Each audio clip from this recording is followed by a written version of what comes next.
when I first started coming down here, Richmond, Virginia was super locked down. So I'm just like, hey, like, how about you and Jorge, my dog? Your dog's name Jorge? Yeah, my dog's name is Jorge. Yeah. I didn't know your dog's name was Jorge. Incredible.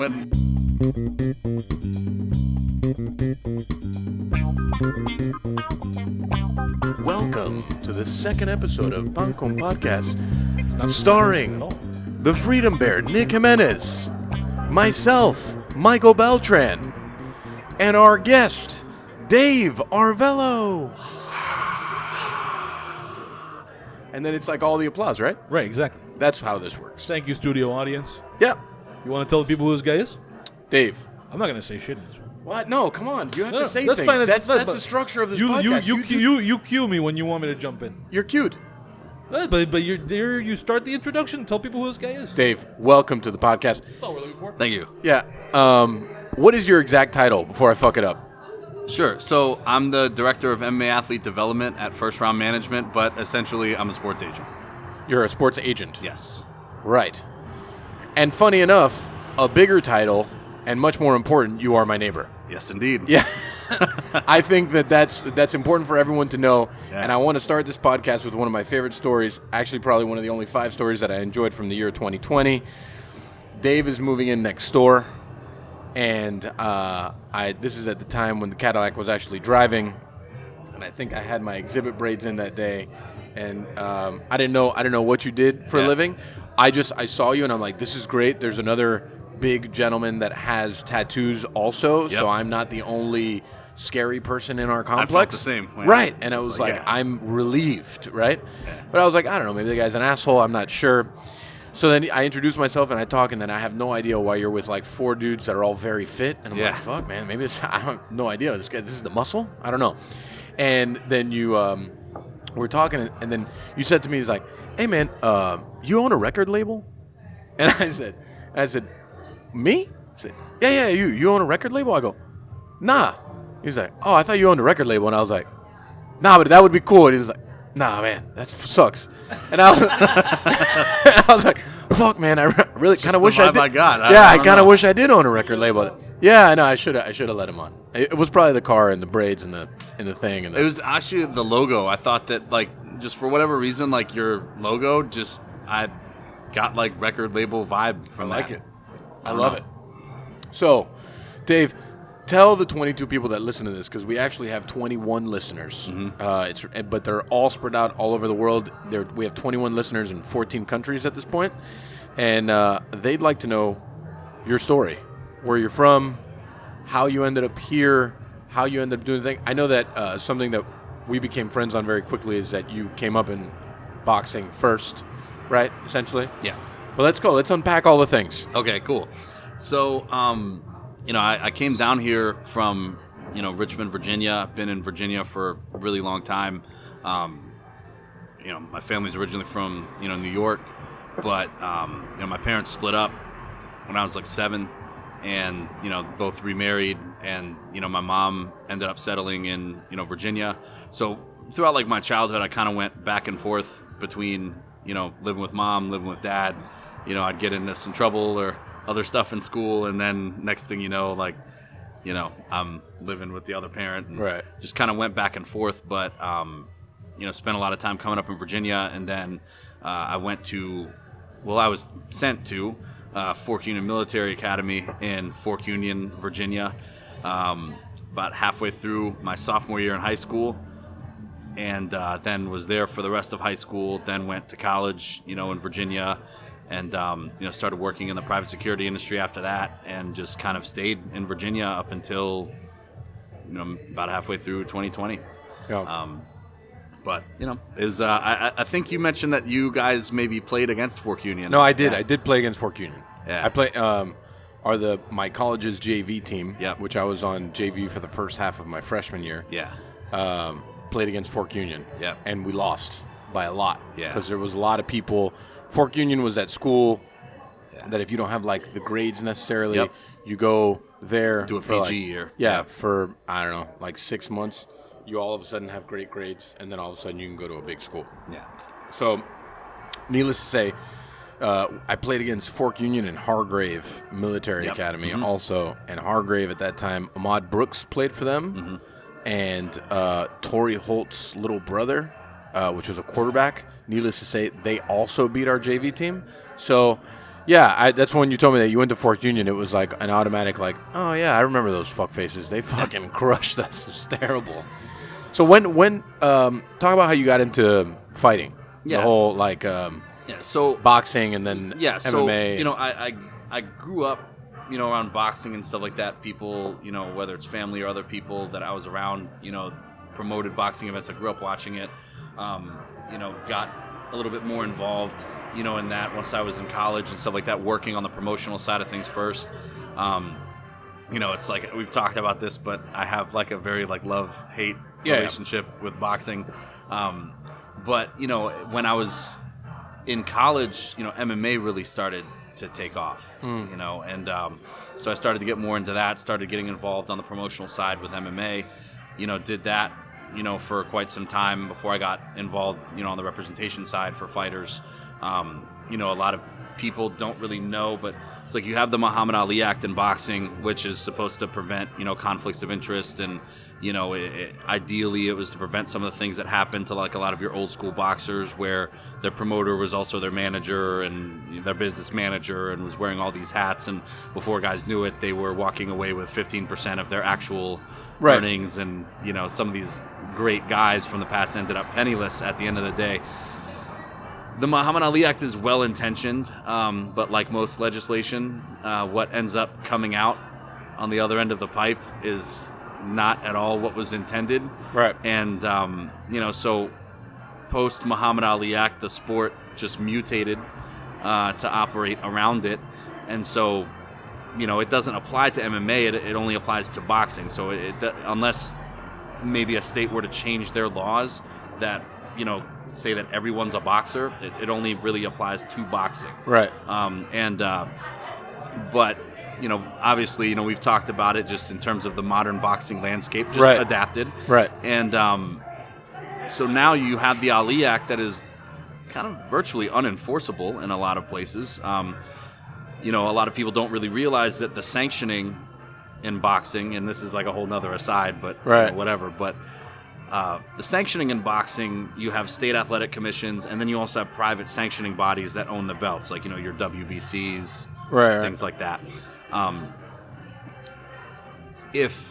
And I've talked to various athletic commissioners in different parts of the country, if they were really going to enforce the Ali Act to the nth degree, boxing would flee their state and just move to neighboring states, and then in 2 years or less, they probably lose their jobs because most athletic commissions are improperly warehoused in a state's licensing department, like you have one here in Florida, where you get your licenses to be a general contractor or a real estate agent or whatever else. That's where a lot of states' athletic commissions are housed, where they're then expected to generate revenue.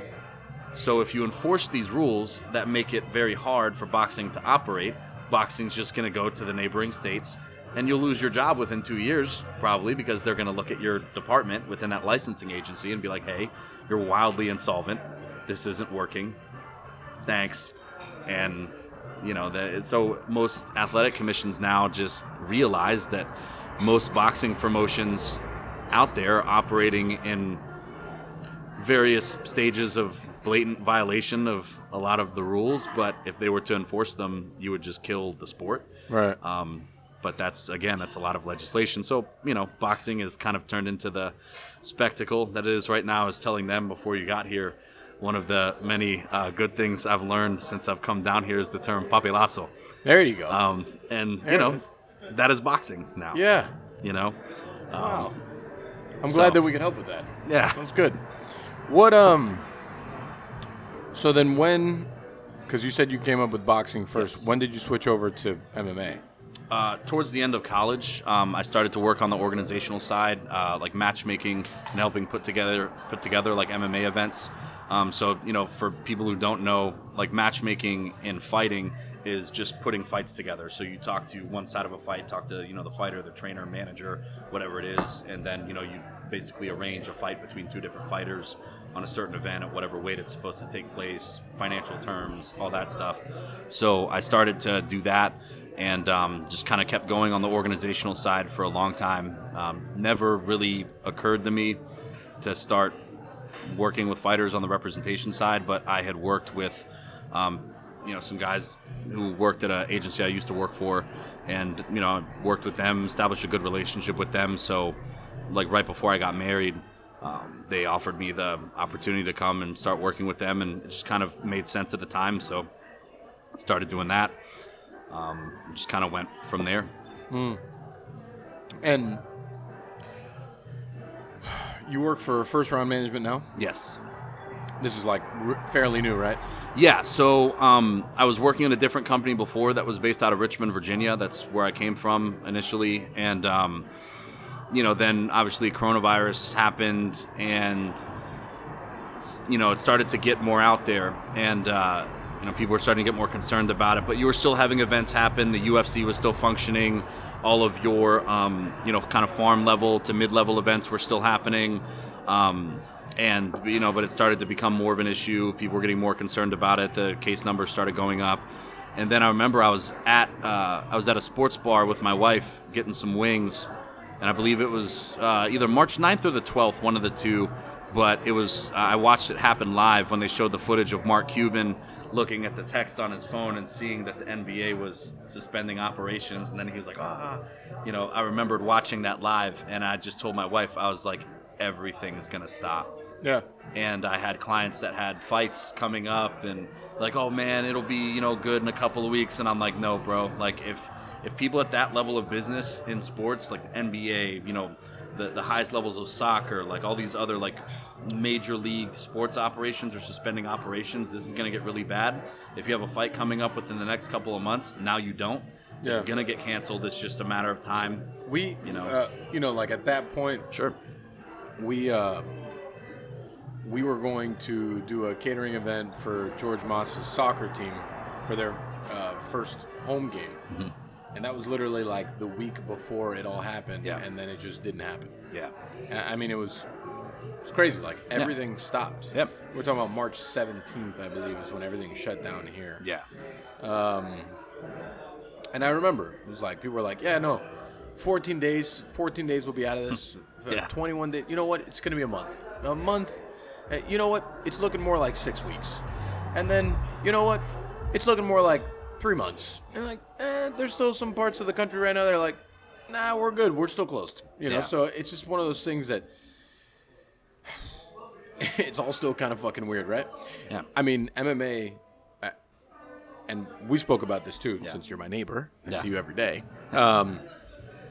I've never been a big MMA guy. Sure. I mean, I didn't know much about boxing until I started boxing myself 2.5 years ago. And I started watching MMA during quarantine with Nick. Yeah, because that was literally like one of the only, hey, I'm going to Nick's house to watch the fight. Because I don't know what else to do. Like, there's pretty much not that I don't enjoy your company, Nick. I really, the Freedom Bear and me get along very well. But, except we disagree on everything. But, at that time I was like, we're just going to go on. I just knew you were bringing pizza and batch cocktails. Oh, man, we did take a lot of batch cocktails. You know what really made it was the Santos Sangria. Santos Sangria. Which is not sponsoring this. And Kenya Venus, which is also not sponsoring this. I don't think they're ever going to pay, considering that you've never pronounced. What? How are you supposed to say it? I think it's Canna Venus. So what am I saying? Like cannabis and then Venus. So what am I saying, though? You say like, can you Venus? Do I? Yeah, but I'm into it. Just keep doing. How do you say it again? Say it right again. I'm pretty sure it's Canna Venus. Canna Venus. Yeah. It's cannabis. Pay us. Cannabis wine. Right. It's supposed to be wine that is paired perfectly with marijuana. There's no cannabis. Would you like a bottle? I have a bottle if you want one. Sure. I'll leave it on your doorstep. I believe it's a mint infused white. It's a mint infused. Is it a Moscato? I have no fucking idea. Honestly, I don't know. You know what? I didn't. There you go. Yeah, I didn't. If you like Moscato and you smoke weed, I guess you're the target market here. I mean, if in our complex, we're definitely fogging the place up in our corner of the complex. I don't know about anyone else, but for us, it's over at 11 and 12. I think that's our numbers. we're doing pretty good. But I started watching MMA at that time. Yeah.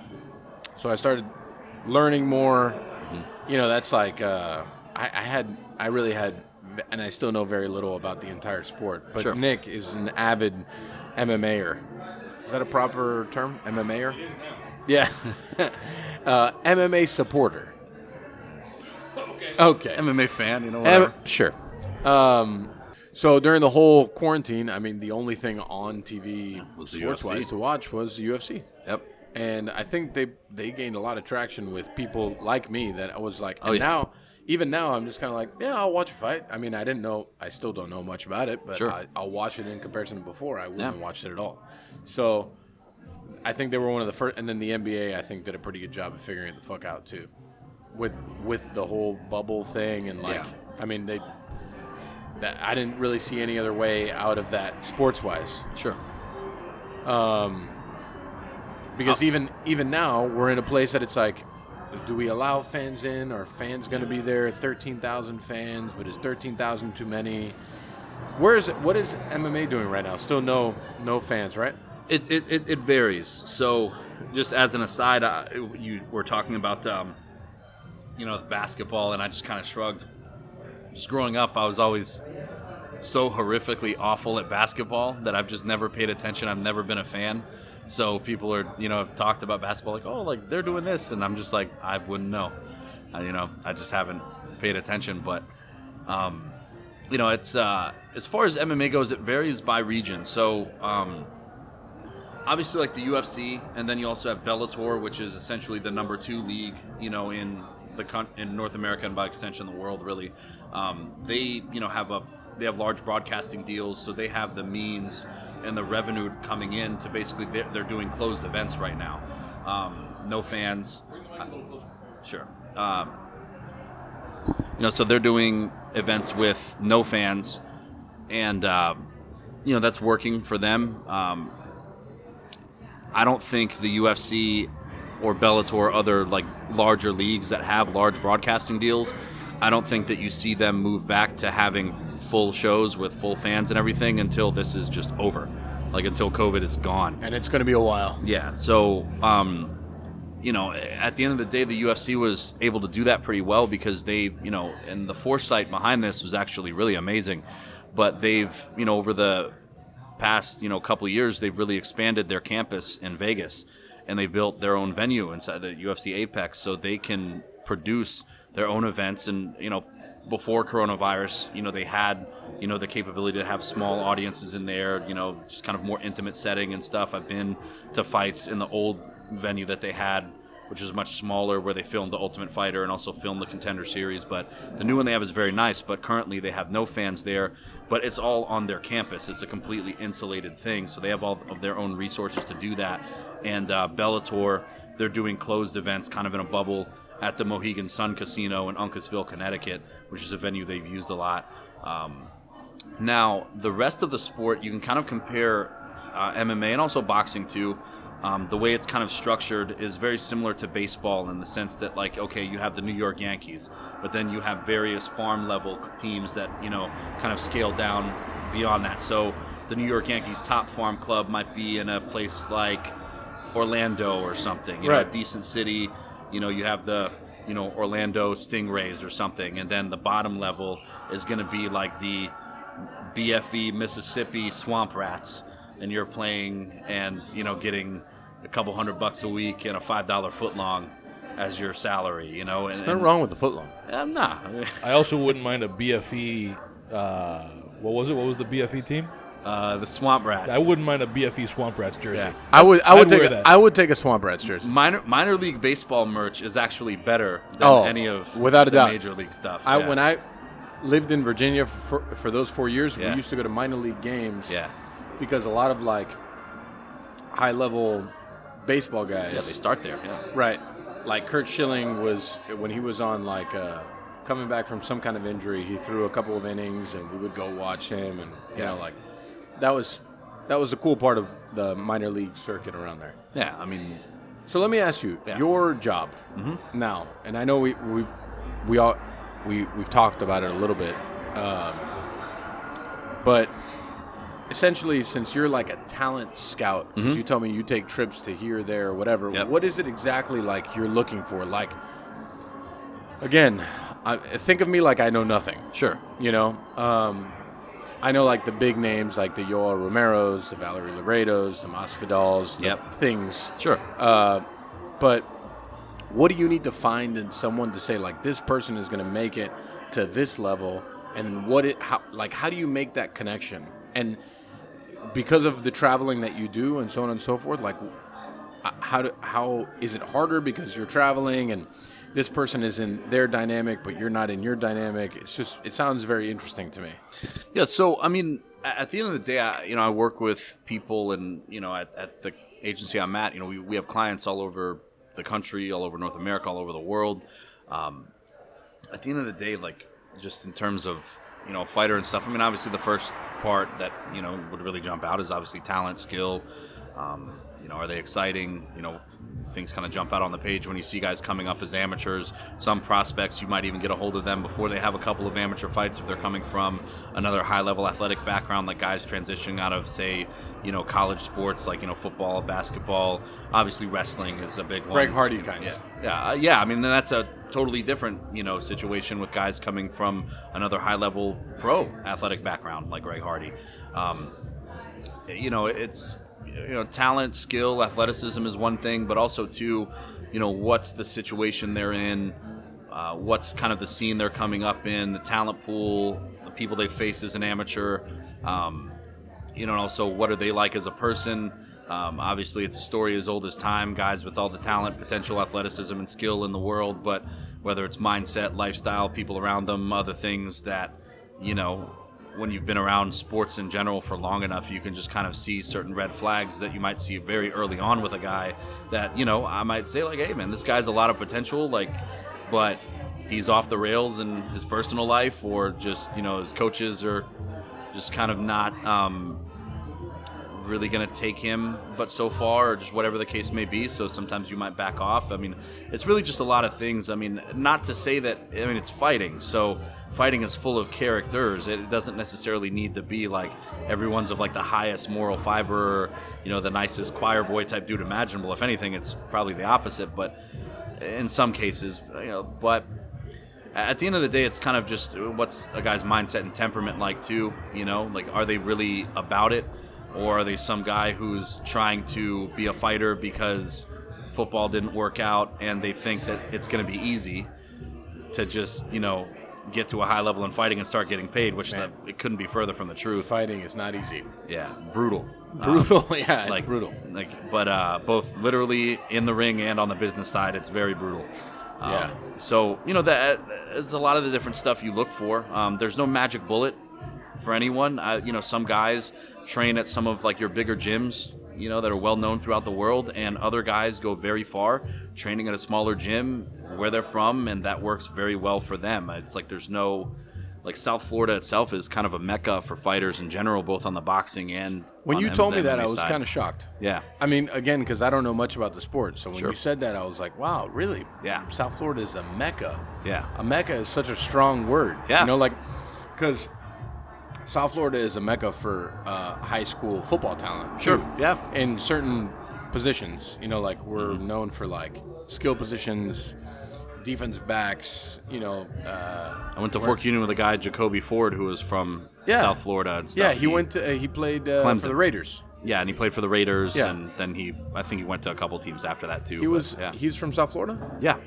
I think maybe more Palm Beach area. Don't quote me, but he's from a little bit further up north from here. But I wonder where we went to high school. Yeah. So another thing that we have incredibly in common is our love for Sade. Yes.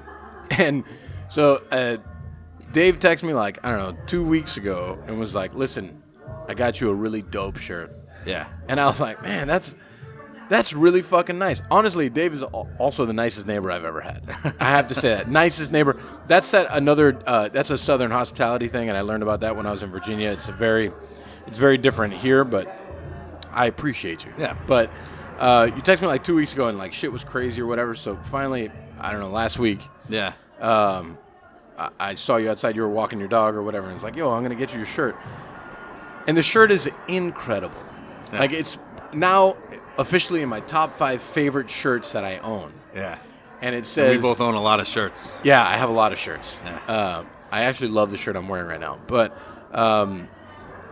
it's black, and it says it's like gold print, right? Yeah, gold foil lettering. Gold. Yeah. That's right. Yeah. Gold foil lettering. It says "Real men love Sade." Real men listen to Sade. Oh, that's right. Yeah. Real men listen to Sade. And as he wears a Sade shirt, we also vibe very heavily on our love for Sade. I told Nick it's a power move, man. Like, I guess it's a power move.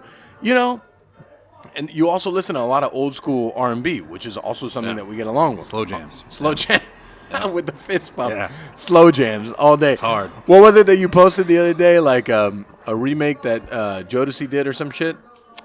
Yeah, so it was I guess it's Omar Williams, who's an R&B singer, but it was him and then Raheem DeVaughn, who's one of my favorite like R&B and soul singers. Him, Raheem DeVaughn, Sean Stockman from Boyz II Men, and then at the end of the song is Cisco, who came Cisco, back. the thong song. Yeah, I mean, I guess. I would say Drew Hill, and let's just forget about the thong song. Oh, but the thong song. The silver hair and everything.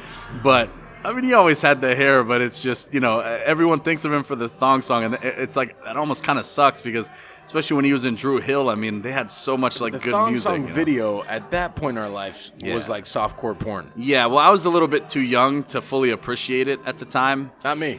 But I'm sure if I put that video on and then put it on mute, I would enjoy it, But, yeah. It's crazy. They still make music videos now, but like back then, when you It was watched everything. It was everything. Yeah. Music videos were like it was exciting. It was Yeah. excitement. Yeah. Now I could give 3 fucks if someone has a music video. And most of them are just pointless, I know, but back then there was a lot of think about all of Ludacris's music videos. They'd spend like $1 million+ on a music video just because the music video would be such a huge thing of like, okay, we release a single, got to release this music video, and if this music video is killer, that'll make the album do a lot better. Like it was so meaningful back then, and like the MTV generation of like just you had a killer music video that could make you go platinum, double platinum, whatever, and mean the difference between you making millions and millions of more dollars. It's crazy, Now it's like they're almost an afterthought, They're a super afterthought because it's more about like what your identity is on social media. Yeah. Than anything else. So how long you been in Miami now? So I started coming down here at the end of May, which is, I guess, right when things first started to open up a little bit more in terms of like limited dining in and all that good stuff. And then I've lived down here officially with my wife and everything for about 2 months and some change now. I moved down in like mid-October. Nice. Yeah. And how do you feel thus far? Love it. Yeah. Yeah. It's good. It's different because it's like a lot of people like that, I've known since I lived in Virginia and like, oh, how are you liking it? And I'm like, oh, I love it. And like a lot of people think Miami and they think like partying, clubs, all this other stuff. Really, a lot of that's like just not a part of my life. I mean, I'll pick the Flanagans in Coconut Grove over any club. That's right. We live down the street, man. Yeah. How lucky are we to live down the street from Flanagans? Flanagans is life. It is life. That's one of the first things that made me really fall in love with it down here is one of my clients, they were like, hey, man, like, you should check out Flanagans. Like, you're right down the street. It was from where I was staying. Yeah. And so I checked it out, and I'm like, man, this place is dope. It's amazing. And then my wife, when I first started coming down here, Richmond, Virginia was super locked down. So I'm just like, hey, like, how about you and Jorge, my dog? Your dog's name Jorge? Yeah, my dog's name is Jorge, yeah. I didn't know your dog's name was Jorge. Incredible. When I was 20 years old and I moved off campus, I was supposed to have a roommate, but he told me like 2 days before the semester was supposed to start that he got academically suspended from school. He wasn't coming back. So I had an apartment to myself, and so I was in there for a little bit. And I'm like, you know what? I'm going to get a dog, and I'm going to name my dog Jorge. And, but why Jorge? I mean, I kind of believe in Spanish names for dogs. Like, Really? I wouldn't want to have a dog and just name it like a dog name. See, like Nick you is know? adamant to not actually name a dog an actual name. Yeah. Yeah, no people name. No people You have names. a dog named like Tank or Meatball or whatever, and that's cool. No, there's But- Petey. Yeah, that's awesome. Petey's an actual person name. Well, but Peaty. No, I get it, but it's still when you say it, people Sounds don't like know a that. person name. People Yeah, it don't sounds no, people don't know, It's more confusing than anything. which sounds just like you. I'm very difficult. Yeah, I got it. So you only name your dogs Spanish names. Oh, well, it's not that. I mean, Jorge is the only dog that I've owned myself. Oh. You know, and I've had him for a surprisingly long period of time. I just turned 33. Had him since I was 20. He's Oh, wow. 17 and a half. He's like super old. Yeah. But I don't know. It's just kind of what made sense. I never really thought about wanting to name a dog like Tank or Prince or Coco or just any of that other Prince stuff. is a good one, though. Nah, Prince is great. I have a Purple Prince. Rain poster right as you walk into my house, and incredible. And I have several like Purple Rain themed rash guards that I'll wear when I train jiu-jitsu and stuff, just to strong vibes and stuff. That's strong. You know. Make sure no one looks at you straight in the eyes. Yeah, don't look at him straight in the eyes. But yeah, I mean, I don't know. I knew I wanted to get a dog and I wanted to name it Jorge, so I went to the SPCA and I was looking around for a dog that could be Jorge, and I saw my dog and I was like, And he looked like a Jorge. I'm like, his name was Gizmo at the time because he has like those bat ears, like the Gremlins, from the movie. no. But I was like, yeah, that's a stupid name. Like, you're Jorge. I'm taking you home. Yeah, I love that his name is Jorge. yeah. I love Yeah, that. he's a thug, man. I have him tattooed. I have him tattooed on my left sleeve right here. You do? Oh, he's- yeah, look at he's that. sitting That's on Jorge. He's sitting on a pile of skulls. Yeah. So Jorge on a pile of Yeah. skulls. yeah, he's a thug. When I was 22, I was dating this chick at the time. She rode horses, and Equestrians. equestrian What sports. Yeah, that's Averett, where I went to college, was an Oh, yeah. equestrian school. Yes. So I got my fair share Oh, that's of the equestrians. She did that, and she always wanted to take him to the barn, like with her when she wanted to ride horses. And I was like, no, like Jorge's a house dog. He's a couch dog. He's never lived on a farm. He doesn't know how to act around animals. I love his name is Jorge. He's just so good. He's, so one day she takes him to the barn, and no leash or anything. So he's just wandering, sniffing around. He's exploring. He's a smart, inquisitive Jack Russell, but just beefy, and chill. Yeah. And He's beefy. so he gets kicked in the face by a horse, because he went into a horse stall. The horse got freaked out, kicked him in the face, and his left eye is all blue and milky because his eye was actually hanging out of the skull by like the nerve bundles. God. And so she calls me and tells me what happened, and the way she was teeing it up, telling me what happened, I thought she was teeing it up to say, and then they had to put him to sleep. So I said some stuff that you should probably never say over the phone, especially not to a woman, but that's how I felt at the time, just because that's my Well, dog. Jorge's life was in danger. Yeah, and but she was like, no, like he's okay. But I mean, half of his head was covered in like fractures, his orbital cheekbones were just smashed. They put his eye back in, stitched it up, and I broke out the pimp wallet, which thankfully I was bartending at that time, pre-smartphone, so I was making money hand over fist, and so I could afford that. Most 22-year-old kids can't. He healed like a champ, and so Jorge's a thug. And then when I met my wife, and she was my girlfriend at the time, I started to work on this sleeve from the bottom up, and then we covered up the half sleeves I had before. She was like, man, you should really get Jorge on your sleeve, before you run out of space. Like, that's your first dog. You should really do it. I may do that. Yeah. That's a great idea. And so Not of Jorge, but Yeah, your dog, yeah. No, not my current dog, my old dog. Oh, okay. Yeah, my old dog passed away when she was 18. Nice. She was the best. You sure you don't want to do Quincy sitting on a pile of skulls? No, you saw him running around the Capitol? Quincy on skulls. Yeah, Oh, yeah, yeah. That was him. Yeah, Quincy was in the Capitol. He was running around the Capitol, that fucking guy. So the company you work for is known for, and correct me if I'm wrong, I could totally be speaking outside of my ass right now, but known for carrying some of the bigger names in the sport, yeah? Yeah, we represent, Jon Jones, who's one of the greatest fighters of all time. I think a lot of people's perception of him is, could possibly be tainted by some of the things that have gone on outside of the cage for him. But, he's just undisputed one of the best to ever do it, if not the best. I mean, he's been fighting at the highest level of the sport since he only had a couple of fights, and his only loss, if you want to call it that, was a DQ that was super questionable, and he was obliterating his opponent in that fight. It was just like the ref never even gave him a warning for downward elbows. He just kind of almost immediately DQ'd him. Realistically, he's undefeated, but we represent Jon Jones, Jorge Masvidal, Yoel Romero, Paige Van Zant, who is one of the most popular female fighters in the sport. A whole host of other big names. Demetrious Johnson, who's one of the best fighters pound for pound to ever do it. Who? You guys represent Pettis? Yes, Anthony Pettis. Yep. He just signed a very large deal with the PFL, Professional Fighters League, on ESPN. He's been with the UFC and then the WEC before that for the majority of his career.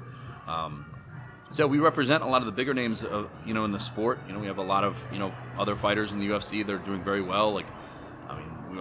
Derek Lewis, Jairzinho Rosenstruck, the list goes on. But a lot of what I do, don't get me wrong. I mean, it's awesome to have UFC champions and have champions in other high-level organizations, and that's the end goal, right? That's the end goal for everyone. Most guys will get into this and they'll want to, hey, I want to be a UFC champion.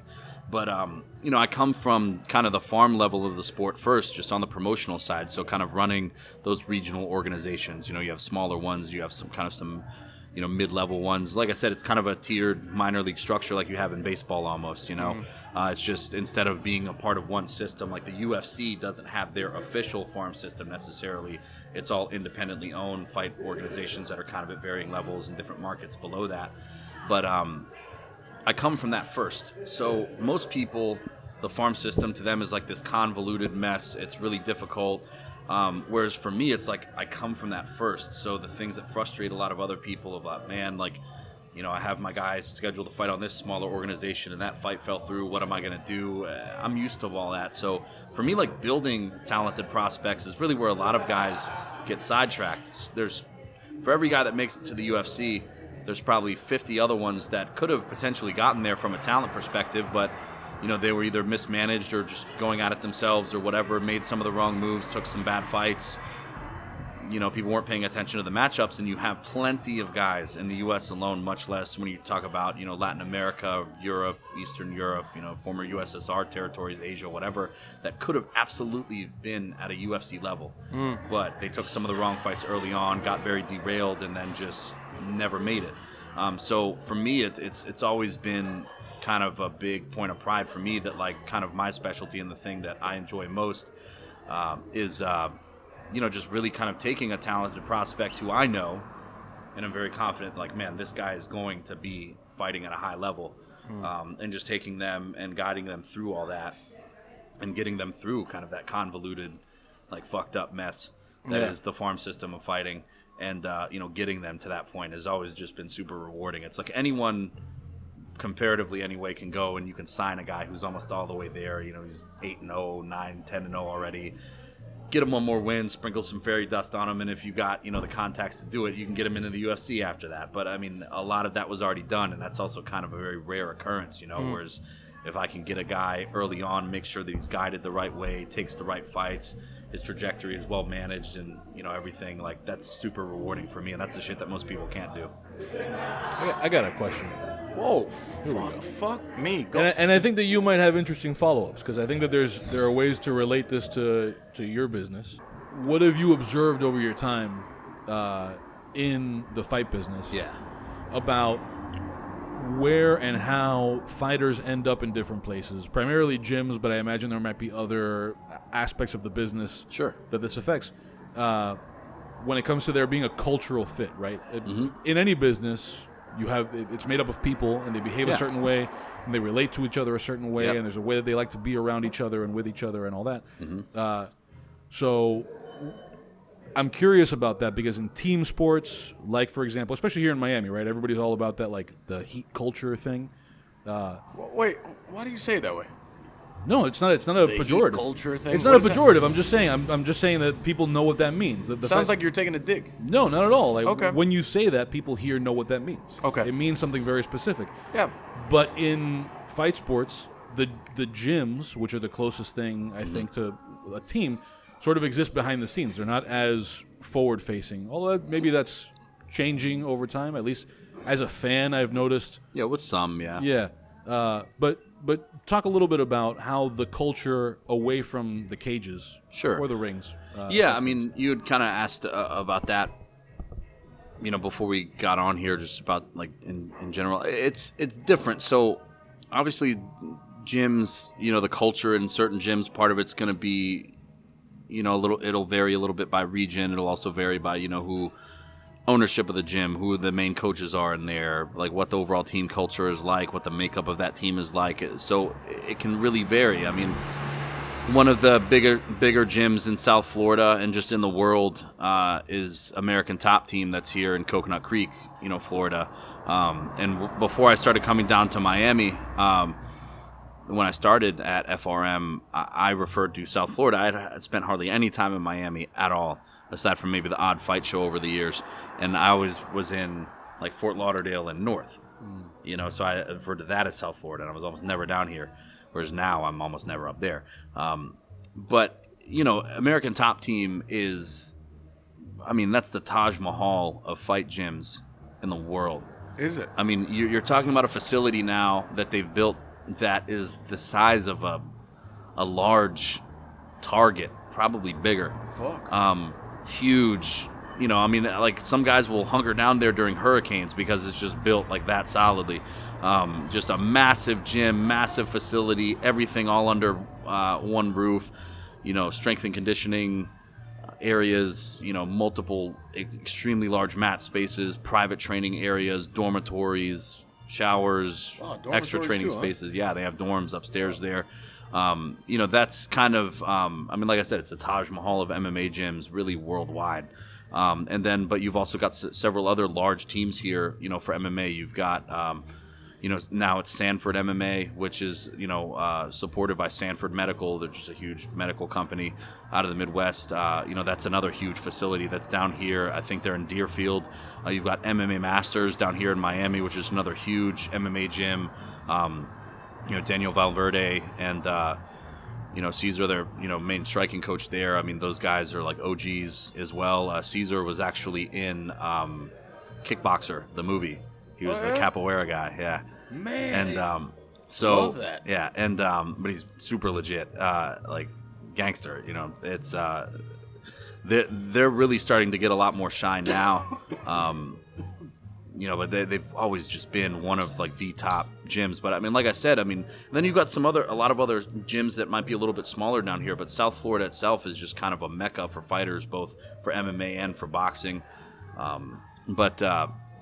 The gym cultures can be different, and part of it's regionally based. There's other big, teams that are in gyms that are, up in the tri-state area that are, you've got Rufus Sport in Milwaukee. You've got several, solid teams in the Chicago area. You've got a ton of, solid teams in, Texas, Arizona. You've got Jackson Wink in New Mexico. So in these bigger gyms, there's established names and then names coming up. Yes, and then names correct. Nobody knows. Yes, yeah. How much does it cost to train at these gyms?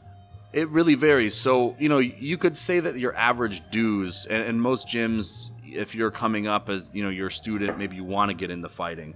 And they're like, yeah, okay, buddy. Like, we get plenty of guys who walk in here every week that say that the next world champion, you can sign up for a membership. You're going to pay 100-something to maybe 200-something bucks a month, just depending on the gym and whatever market it's in.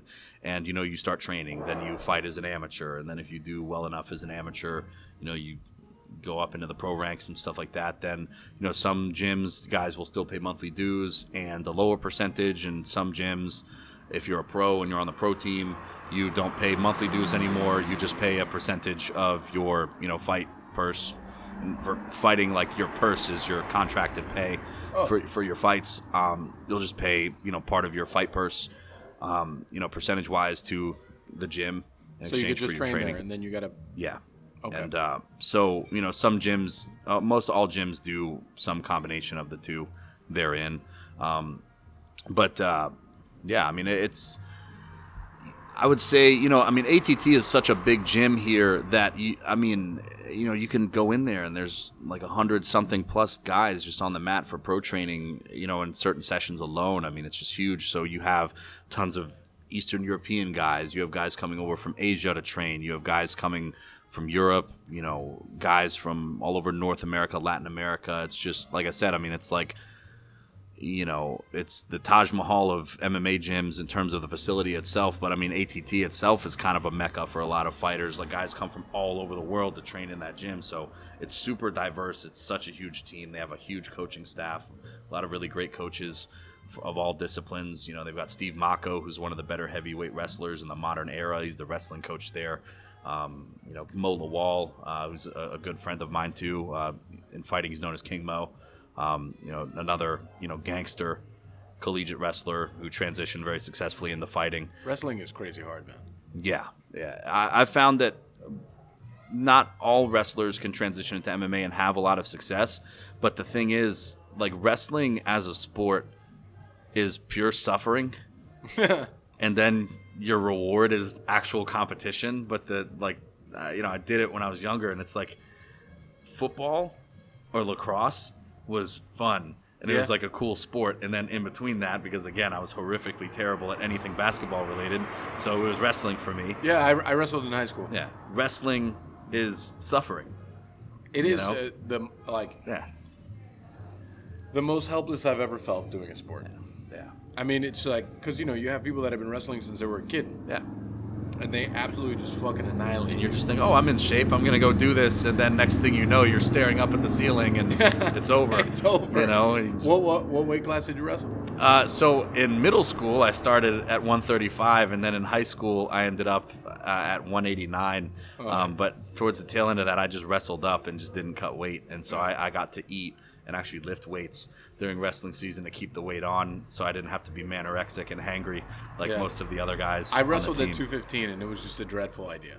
Yeah, it was like real bad. You get some big dudes once you get there. It was even bigger. Yeah, bigger. Yeah, that's a good way to put it. I didn't win much. Yeah, wrestling was always, for me, I was never really that great at it. It was just a placeholder between football and lacrosse. But a lot of wrestlers have transitioned very well, like proportionally speaking. A lot of UFC and other high-level champions come from a wrestling background.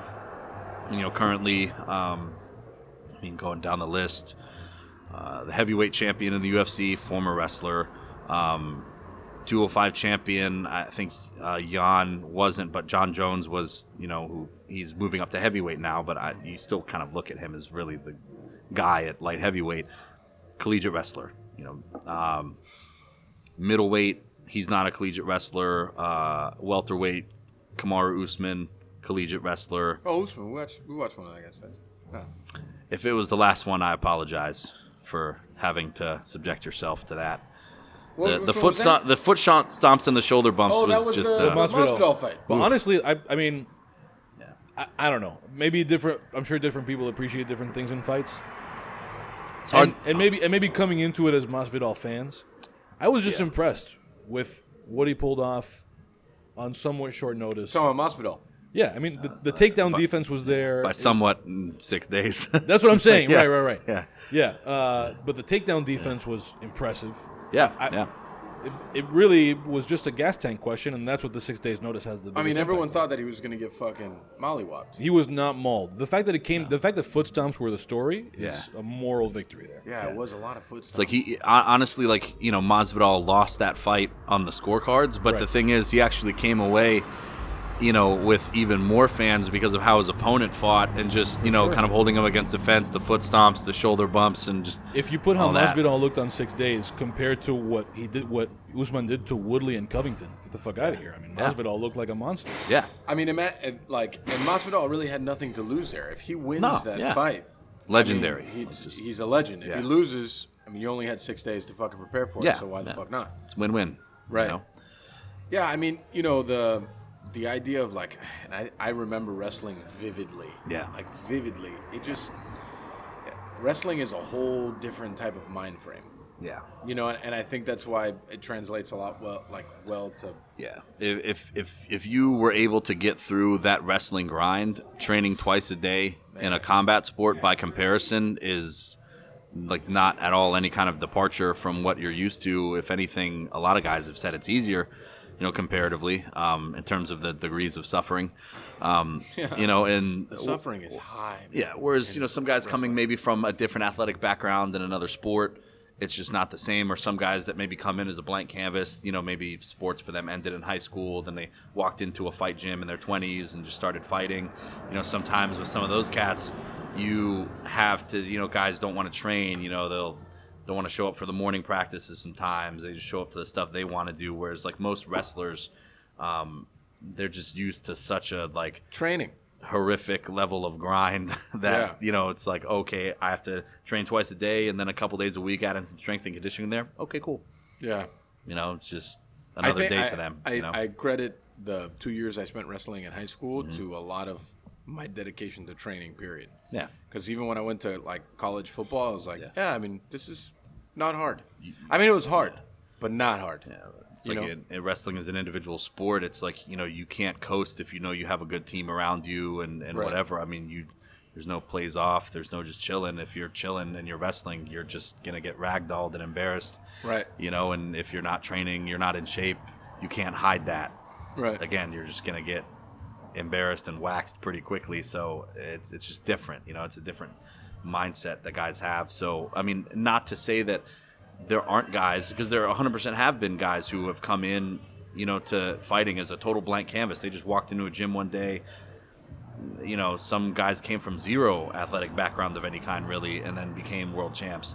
But, statistically, if you're coming from a high-level wrestling background, I haven't crunched the numbers, but you have a much higher chance of actually really having success in the sport. I would say if you put it up against other fight disciplines, I'm willing to bet that wrestlers, there are more belts won by wrestlers, people who started with wrestling, yes, than any other discipline. Yeah, 100%. Yeah. And a lot of guys, some of the fan favorites, like a guy like Chuck Liddell, who is a big name that helped kind of elevate the sport, with his rivalry with Tito Ortiz and stuff. A lot of people didn't even know that Chuck Liddell was a Division I wrestler. It was like Cal Poly, San Luis Obispo, or whatever. But he was a solid Division I wrestler. But the thing is, he came in with that wrestling background and then really took to kickboxing. And so, he was able to actually, become this fan favorite, gangster striker, for his time, and super exciting. But the thing is, when you're coming in with a high-level wrestling background, you're confident in that. Whereas you have guys who crossed over into MMA from world-class striking backgrounds. They're decorated boxers, decorated kickboxers, decorated Muay Thai, fighters and stuff. But the wrestling isn't there, so they can't strike to even a decent fraction of their potential, and they can't do what they want because they're a lot more tentative, because just the wrestling and the grappling isn't there, and they fight tentatively because of that, because they're scared of the takedown. Whereas like a lot of wrestlers have actually turned into very good strikers for MMA because they don't have that same fear or reservation, and they can just go in. And so a lot of the knockouts that have happened in the modern era, of the sport, a lot of those guys, whether it's punches, knees, head kicks, whatever, a lot of those guys were wrestlers first. But again, it just gives them an extra degree of confidence going in. And I don't know whether I don't have any background to know whether this is true or not, but I've heard sort of the inverse point about not guys who are in Muay Thai but people who are point fighters.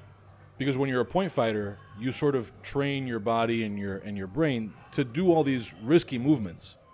That if you're more, for example, if you were a Taekwondo guy, you're not gonna not train anything other than Taekwondo and come in and win a whole lot. But if you started with Taekwondo and you get used to fucking wheel kicks and spinning back kicks that other people might be more tentative about because they're used to being worried about different shit.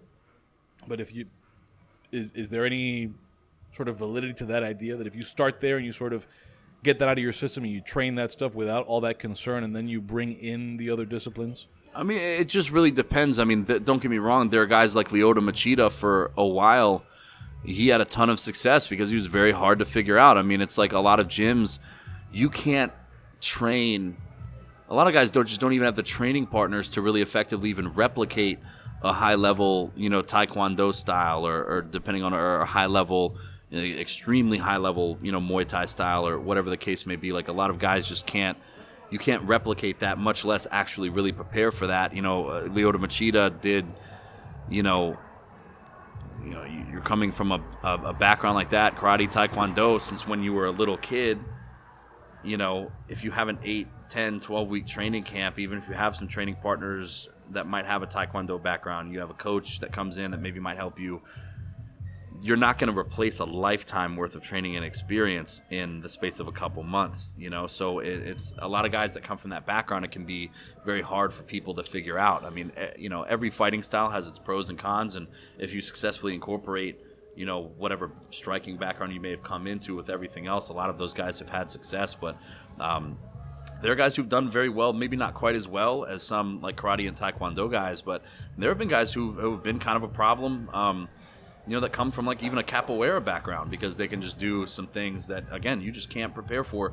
You're going in, a lot of guys go into an MMA fight, and when it comes to striking, they're kind of prepared for traditional pro style striker. You've got punches, kicks, basic Muay Thai concepts are in there to varying degrees. And, when a guy's just throwing capoeira kicks and just throwing stuff from angles that you're just totally not even prepared for, some guys just get caught with some of the... Who's this God, what's his name? This lunatic Brazilian who's doing all kinds of flips and shit all over the place. The last couple years for him have been huge. He's been like jumping, he's been like kicks off the cage, and he... yeah, so you're talking about... God, what's his name? He's like Michel Demolador Pereira. Yes. Or maybe it's Pajeda in Portuguese. That's a guy that I watch, and I think, who's the training partner that you bring in to replicate? You don't have one. What's interesting? And I was talking to my boxing coach this week just because I was frustrated with my last sparring session, and he was like, to even become somewhat adept to using a movement in an actual hand-to-hand combat situation, you need to spend at minimum 1,000 hours on that movement. And I was like, that's a lot of fucking hours of training. So imagine something like MMA that is all these different things. How many hours you need to spend to just defensively be able to combat any of those things. Like boxing, I mean, we know the traditional things that happen. Essentially 6 punches and different movements. Right. And albeit you could come at them with like different combinations or different angles or whatever it may be, but... different variations of those 6 punches, but there are 6 punches, and that's pretty much it. So imagine when you start to encompass all these different types of hand-to-hand combat, it's like I couldn't imagine 1,000 hours of defense on one movement to stop one thing. And you see it in fights sometimes, where guys, you can tell, haven't prepared for certain things. Like when guys come up as amateurs, different states have varying amateur rule sets, whereas like the pro rule set in most places tends to be pretty uniform. So in some states, like in Virginia, the difference between amateur and pro MMA is that as an amateur, the rounds are 3 minutes as opposed to 5, and you don't get paid. Other than that, it's pro that's rules. A big difference.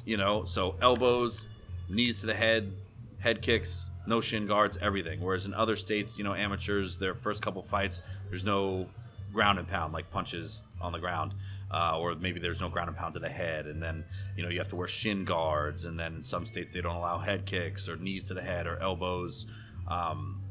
Years ago I had a fight between a guy who came up in Virginia, who's an undefeated amateur, also undefeated in Muay Thai, coming up as an amateur. He came from a gym, Disciple MMA, that has a very strong Muay Thai base. Like the owner, Scott Howard's like a very good friend and mentor of mine. OG Muay Thai guy. So, his guys, from the minute they start training Muay Thai, are ripping elbows, knees, the clinch is very strong. He fought a guy who didn't come from a gym that really put that kind of emphasis on like actual real Muay Thai. So, a lot of guys that just maybe they were fighting in a different state like Pennsylvania or some other places, they go pro. They've never been hit with an elbow. They've never been hit with a knee to the head, much less, really train for it, because it's just not a thing.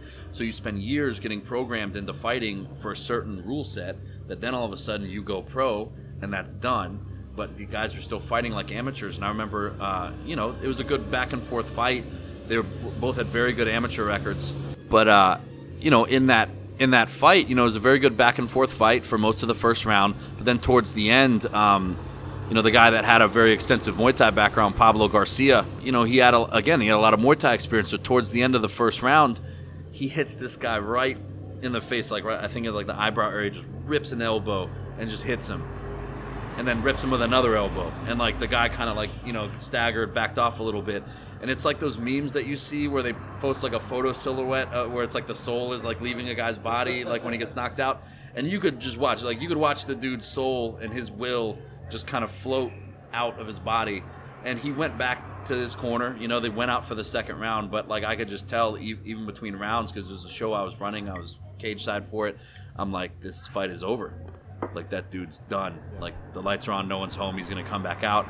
And then, he came out and got crushed in short order pretty much right after that. I'll back out after this question, but I just feel like it's a good follow-up. No, listen, Freedom Bear podcast. You mentioned that you started watching this MMA stuff through me. Yeah. I'm one because you've seen many, many times more than I have. Is if you've never watched MMA, what are there 2 or 3 fights that come to mind that like, if this doesn't make a fan out of you, then you're not going to be one?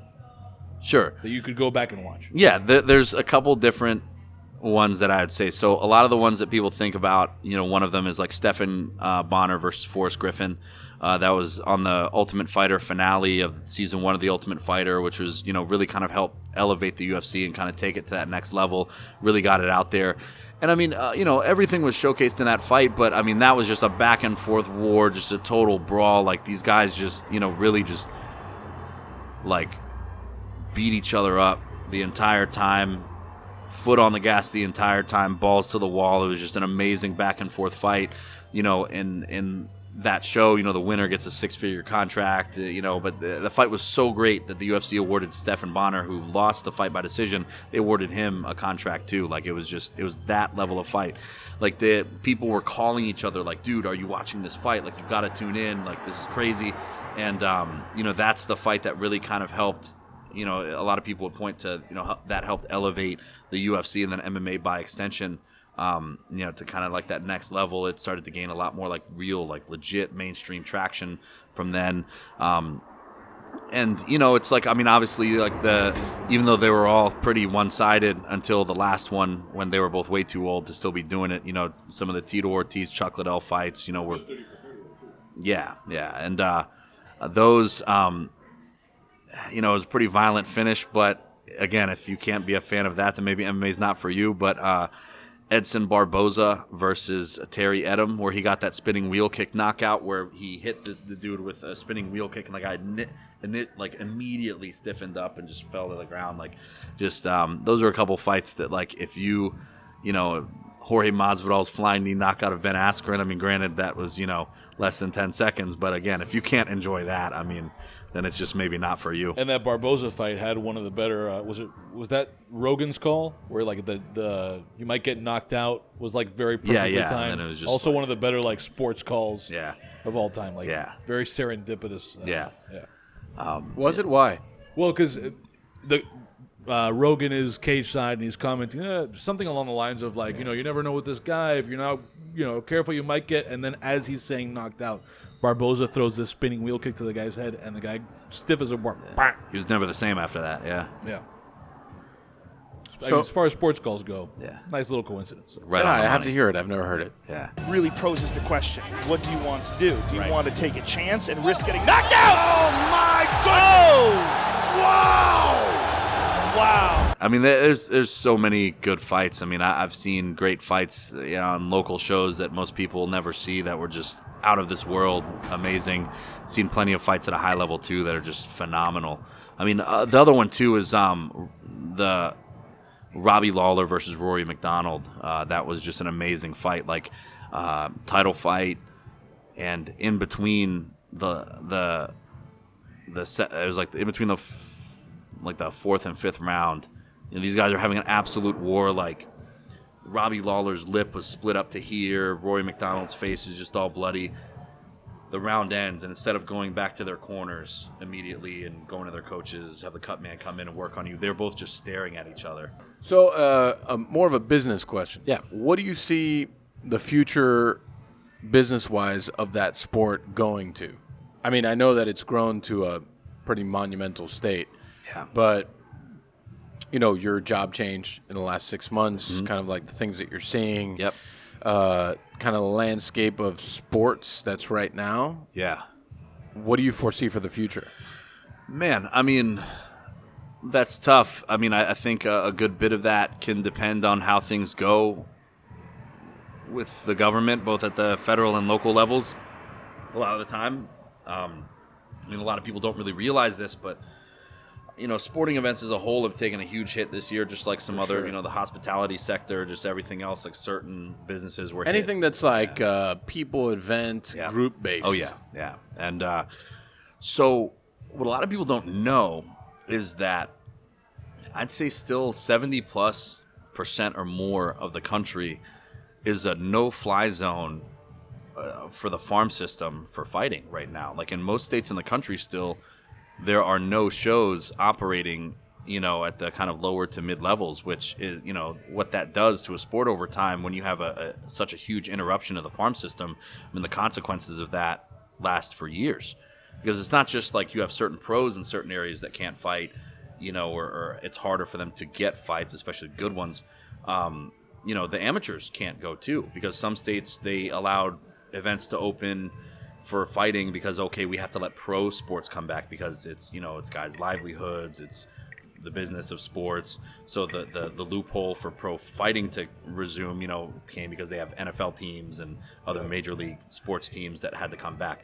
But there's no amateur stuff. So, I mean, right now, I mean, you know, I'm fortunate to be down here for a variety of reasons, but, you know, in Florida, they were the first state. I mean, the UFC started here. Before they were able to actually do the events at their own facility in Vegas, you know. And Florida was the first state to allow fighting events to come back.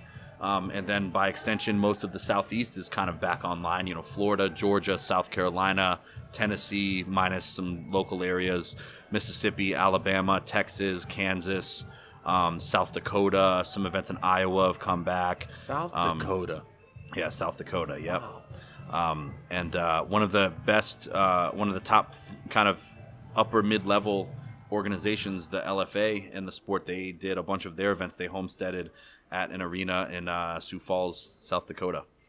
I got recruited by a college in Sioux Falls, South Dakota. Nice. And their recruitment letter was like a postcard, and it had a lot of snow. And I was like, nah, bro. Nah, I'm good. That's the one thing I miss about being down here is I actually like the snow. I like the winter. Some I like the snow cold. is fine. Yeah. But South Dakota snow, not fine. But then at the same time, like, you know, I walked to Thanksgiving dinner at your restaurant from my house here in Coconut Grove, wearing shorts and a T-shirt and sandals, rocking my Birkenstocks, you know? And I'm just like, man, this is fucking amazing. Like, where David spent some big events here. His birthday, Thanksgiving. Yep. You know, I'm honored. Yeah. I really am. Yeah, it's like it was just, I don't know, when I was driving down here to start at FRM, you know, my wife, you know, was in the car with me, so was my dog, and you know, I'm telling my wife, well, you know, I'll go back and forth for a while, like, I'll never leave Richmond, you know, but then Richmond stayed pretty locked down, you know, the sports, as far as events goes, I don't even know when they're going to come back to the Mid-Atlantic region, to be perfectly honest. Thank you. And, you know, but then I came down here, and as luck would have it, you know, my wife found a hotel for us to stay in that was super dog friendly right here in Coconut Grove on Tiger Tail. For Jorge. Yeah, for Jorge, yeah. Yeah, for Jorge the Jorge to get acquainted with the jungle. And so, you know, and I just fell in love with it. You know, like I fell in love with the area here just in Coconut Grove. And then I discovered Flanagan's, which is just amazing. And you had a great neighbor? Yeah. I got a great neighbor. I mean, all just lined up for you. One of 12. Here's one thing that a lot of people like Flanagan's, like the food's great. Yeah, the chicken sticker dinner atmosphere's all dope. day. You know, when I was here by myself after my wife went back to Virginia, I mean, I would eat at Flanagan's like 4 or 5 nights a week after work. So I would just work super late. When I got coronavirus, could have potentially been from there. Who knows? But I was going there all the time. Then when I recovered from the Rona and I came back down to Miami, the first night I was back, went right back to the same Flanagan's in Coconut Grove just because it's awesome. It is awesome. Yeah. One of my favorite We've things. talked about this. Like, I don't have cable, so I'll walk down there to just watch a game.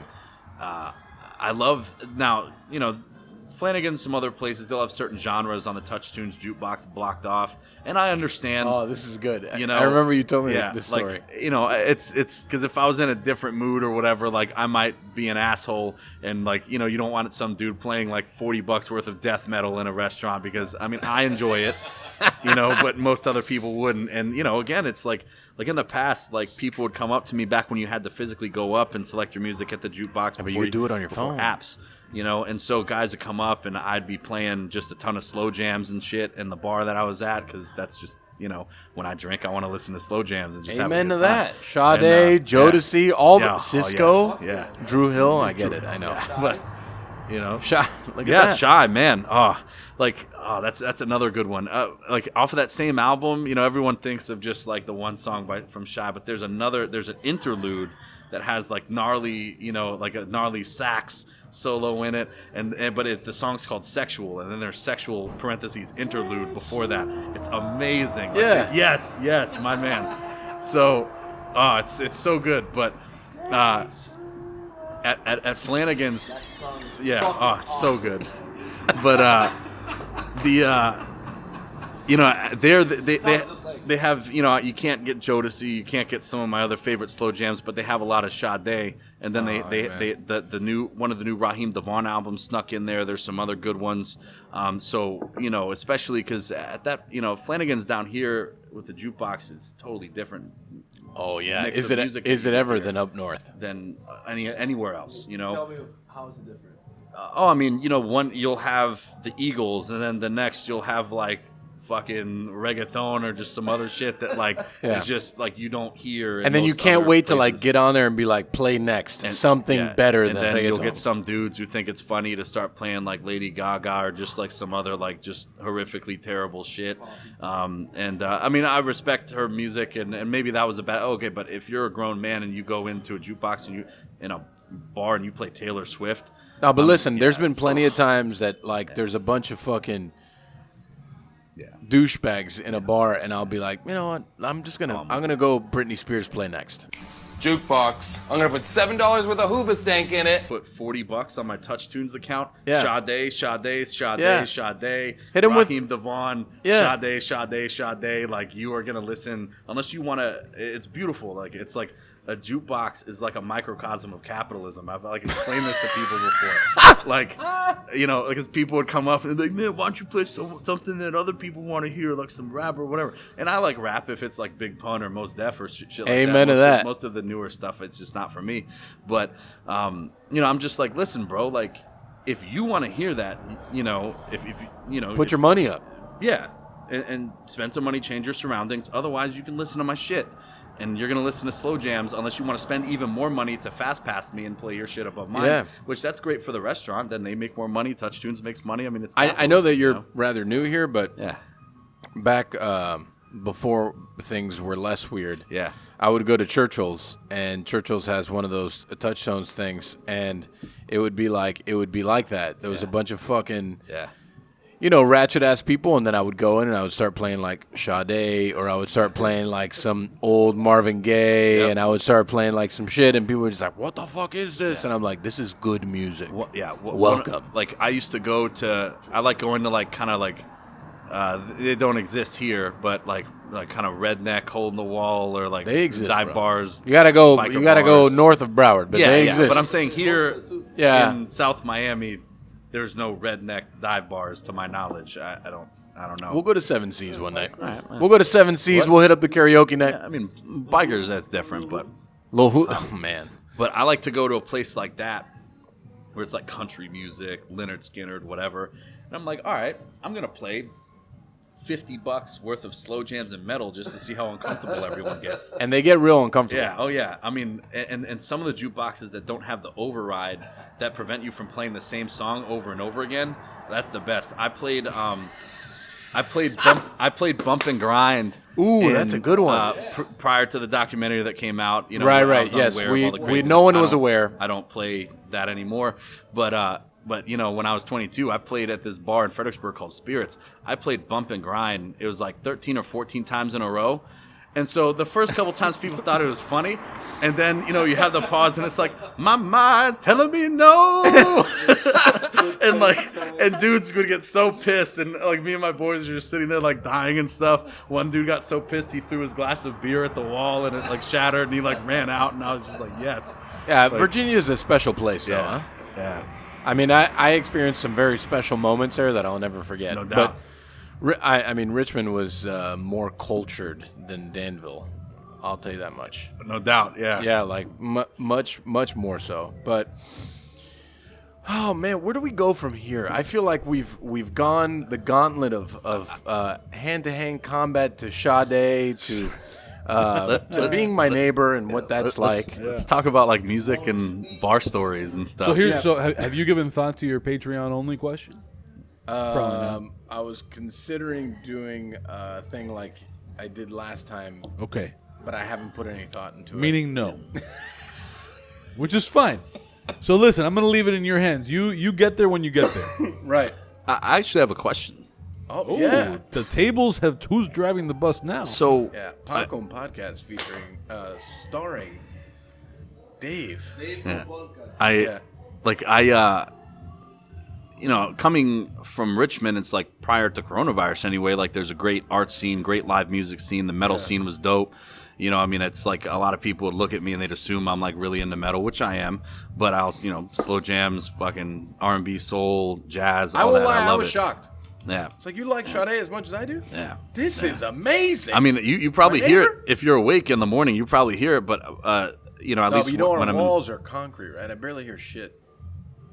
Okay. Well, then I mean, it's not the worst thing, but I mean, Sade is my alarm clocks when I wake up in the morning, and I'll change the songs up sometimes, you know, just to kind of vary it. And then when I shower, if I can go in and open my window while I shower, and I just listen to like my Sade playlist and stuff, just to start every day like the right way, you know. It's a good way to start the day. Good vibes, Sade. you know. If she only knew how much she influenced people like us. Yeah, like one day Nick will get her on the podcast. Oh, that'd be highly doubt that. Man, but. We're gonna do that. Yeah, fuck Addy. We're gonna do that coming from. You know, going to shows in Richmond was just a big thing, right? It's like a big part of my life. I mean, it'd be a random Tuesday, and there'd be just an amazing metal show that I wouldn't even know about, and I'd see it on Instagram, and I'd hit my wife, be like, "Hey, babe, like, drop me off at the Broadberry. I'm gonna go see this metal show, and I'll Uber home at the end of the night when, you know, because I'm definitely not driving in that state." But what's like? I mean, I know that prior to coronavirus, like the live music scene had to be great down here. But I just great is a strong word. I feel like.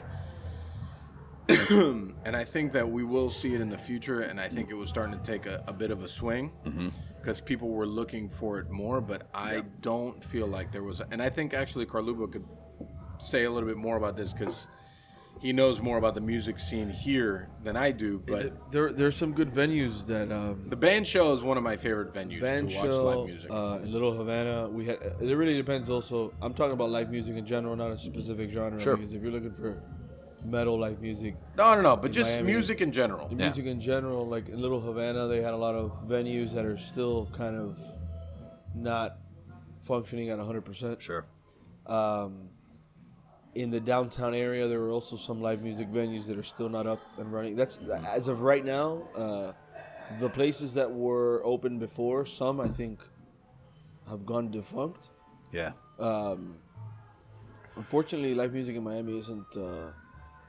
It could be better. It could be better.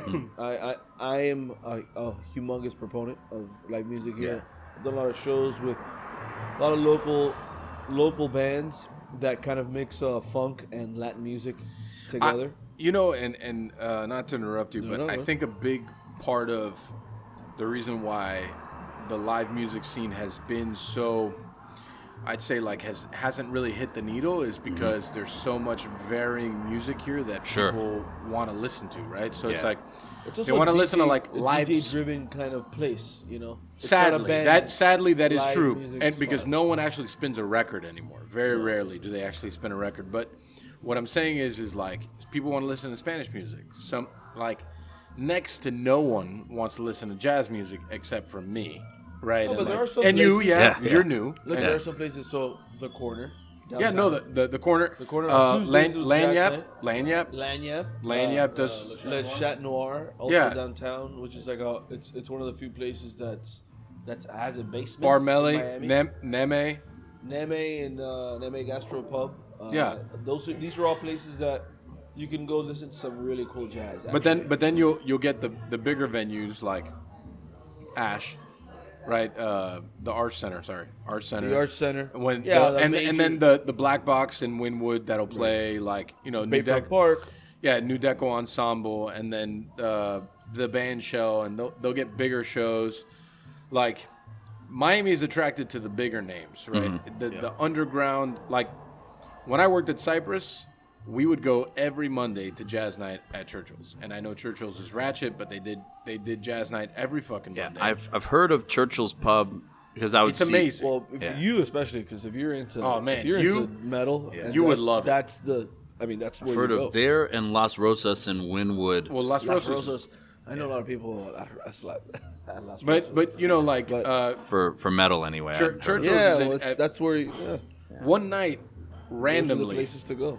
We were like, let's go to Churchill's. Yeah. And it was in the middle of Screamfest, and I had no idea what that meant until I had arrived. And when I arrived, it was quite the experience. Like the level of partying that happens down here is just, I like to turn one on every so often, but like that, I'm just not at that level. And you're seeing Miami when it's essentially closed. Yeah, I mean. Have you ever gone to the corner at 7 a.m.? I don't know what that is.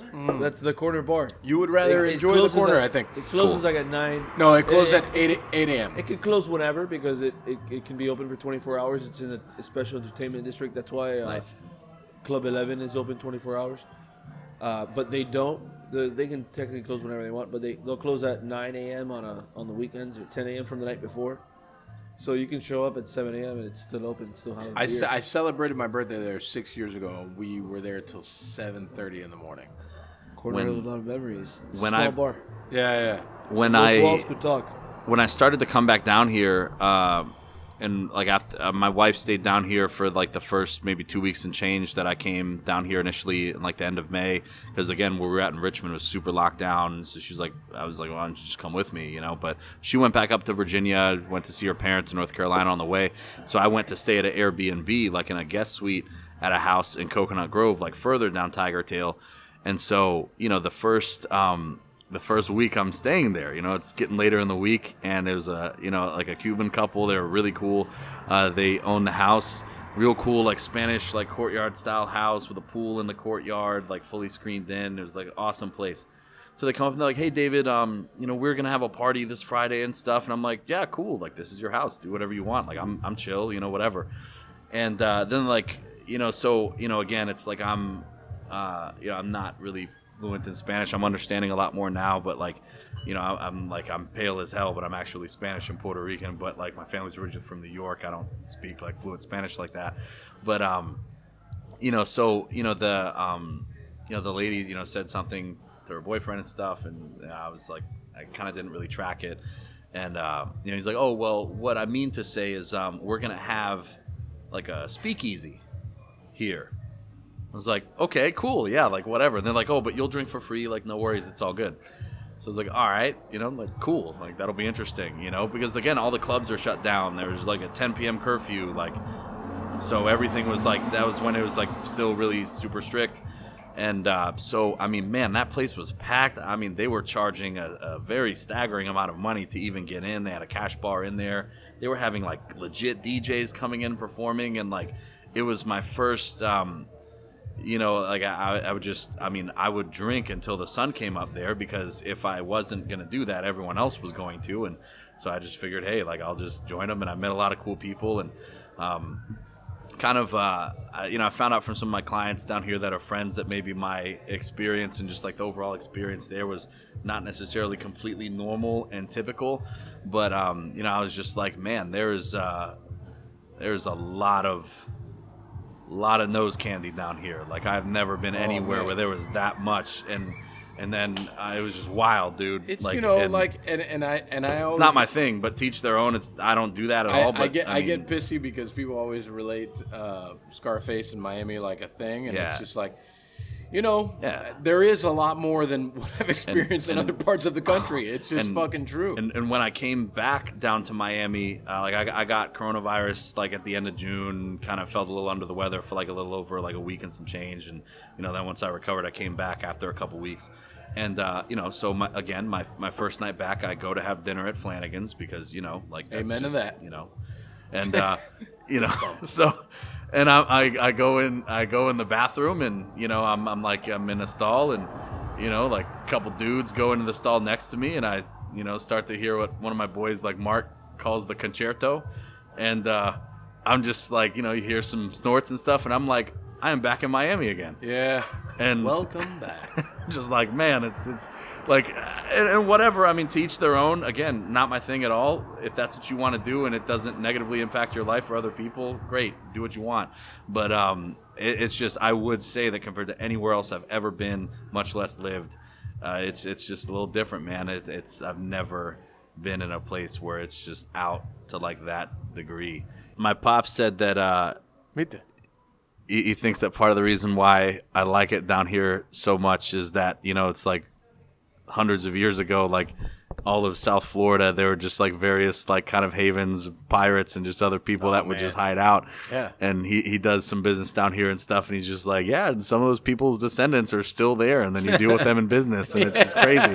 And I'm just like, oh, I love it. Like, especially when I came down and most other parts of the country are in like the height of like everything's super locked down and everyone's like extra strict and stuff. And I understand the reasoning behind a lot of that stuff and whatever, and that's a whole separate can of worms. But to come down here and there's like a very like prevailing like anti-authoritarian sentiment down here. Like people don't give a fuck. Meet your neighbor. Yeah, exactly. And I'm just like, that's cool. Like people question some things, and there's people, a grain, and then there's a grain against a grain, and people. Yeah, and I love the people who talk shit about down here. Yeah, it's only because they can't hang down here. Yeah, it's just the honest truth. They talk shit because they can't hang. They like that fundamental, everyday kind of like thing, and Miami is every day. It's a little bit different. It's also too like it's just I don't know, like the vibe down here is totally different. It's just such a diverse place. It feels really good to like live in a place where I'm surrounded by Latino people again. Like it feels like home. And not only are you surrounded, man. This is and it's all four walls. Yeah, it doesn't matter which kind of Latino you're talking about. And we're all here. It's like I remember I was driving down here and I realized I was about to miss my turn. I wasn't paying attention to my GPS, so like I'm on US 1. I cut across all 3 lanes, making a legal U-turn, and then as I'm doing it, I see that there's a cop like just pointed right at me, like out on the side of the street, and I'm like, damn, man, like, because in Virginia, you get lit up for that instantly, like, just no question, nothing, you know what I mean? And I've seen just some of the most crazy stuff. I mean, like, I'm more worried about when I get on 95 North to go up somewhere than I am about, getting the Rona again or anything else. Like, well, 95 North, because you're crossing a border. Yeah, I mean it's once you hit 95, like if you're in Broward, you're crossing the border. I mean it's like I'd be down here, I'd be driving 90-something miles an hour, and there's people flying past me like trying to run me off the highway, and I'm just like, damn. When I was getting ready, I was changing everything as I was getting ready to move down here, and I have USAA, which they have great rates for insurance. Like I switched from Progressive to them back in the day. They're like, not an ad. No, we can't. Not an ad. We're not being paid for this. Dave is not being paid. No, for this. I'm not. So, but when they told me my new car insurance premium, I was like, is that per month? Like, yeah, like Florida is one of the most expensive places in the country that we cover. And in my mind, I'm like, I understand why. My mind's telling me no. But my body. But my insurance is telling me yes. My insurance is telling me that my premium is going to more than triple, and I can't really argue. Oh, man, this has been great. I spent a good amount of time with my neighbor, but this has been good. Won't you be my neighbor? Is that your way of saying you're ready for the wind down? I guess, kind of. Okay. I actually have to. Can I do a table touch before we do this? That thump you just heard, that was my pen ass hitting the bottom of the table. Now on 1210 The Man, John Berg's pen ass hits the bottom of the table. That's going to be our 1210 The Man promo on like every episode. Fantastic. So this is the portion of the show where everybody recommends things. We start to wrap things up here. This is when Nick does all the producer things. After our recommendations and shameless plugs, you will hear our Patreon-only portion. If you are a paying Patreon person, I'm actually once again not prepared for that. that's fine. Just wing it, You'll man. figure it out. Let There me will tell you, Wingy be It is my 5 middle fucking name. questions for Dave Arvelo. But this is where we do our parting recommendations. You I can got recommend recommendations. Anything. It could be something you listen to, watch, you think people should eat or read or whatever. Mike, what do you got? Because it sounds like you're eager to get this off your chest. So, Dave East, Karma 3. You're The speaking album. Chinese. No. The rapper Dave Okay. East, Harlem-based rapper. I think he's Dominican. His album called Karma 3 that came out in 2020, but I just heard one track yesterday, and then I unpacked the entire album while I was laying on a couch today in my mechanic's office for an hour, and it is very good. Cool. I would listen to it. I would enjoy it, and I think everyone will enjoy it also. Very good. Thanks, Nick. You got anything else for us? No, that was it. All right, Dave, That's got any good. recommendations for the people? Yeah, I do. There it is. If I would say, I would recommend the whole album by Raheem DeVaughn called A Place Called Loveland, but in particular, you need to listen to a song off that album called Pink Crush Velvet. It's just, my wife to this day hates that song with like the biggest passion because no lie, I would listen to the album some, but I listened to Pink Crush Velvet by Raheem DeVaughn on repeat for at least like 2 months. Like just nonstop all the time. It's the most played song on my iPod by like leaps and bounds. You have an iPod? Yeah, I still do. Yeah, You have an iPod? I do. Yes, You have an actual I have iPod? a big, huge iPod.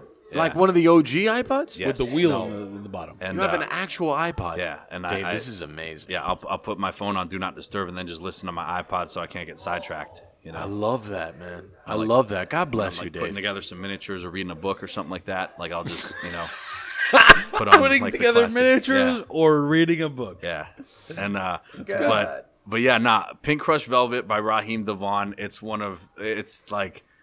It's an amazing slow jam, but I tell people like it transcends music. It's just something else. Oh, man. And also too, if